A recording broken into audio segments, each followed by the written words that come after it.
সংস্কার এবং গণহত্যার বিচার ছাড়া জাতি নির্বাচন মেনে নেবে না, আমিরে জামাত শফিকুর রহমান।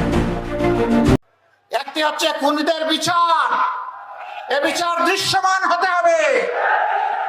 আরেকটি হচ্ছে প্রয়োজনীয় সংস্কার। এই দুইটা ছাড়া বাংলাদেশের জনগণ কোনো নির্বাচন মেনে নেবে না। জুলাই গণ অভ্যুত্থানে গণহত্যা চালানো স্বৈরাচারের দ্রুততম সময়ের বিচারের দাবি জানিয়েছেন বাংলাদেশ জামাতে ইসলামের আমির শফিকুর রহমান।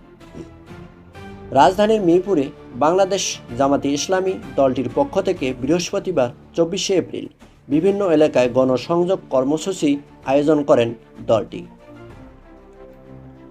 রাজধানীর মিরপুরে বাংলাদেশ জামাতে ইসলামের দলটির পক্ষ থেকে বৃহস্পতিবার 24শে এপ্রিল বিভিন্ন এলাকায় গণসংযোগ কর্মসূচির আয়োজন করেন।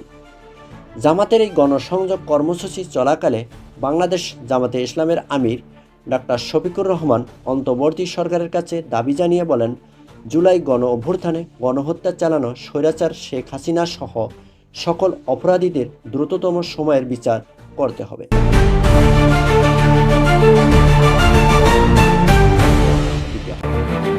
এ সময়ে আমিরে জামাত বলেন, গণহত্যার বিচার এবং প্রয়োজনীয় রাষ্ট্র সংস্কার শেষ করে তারপর নির্বাচন দিতে হবে।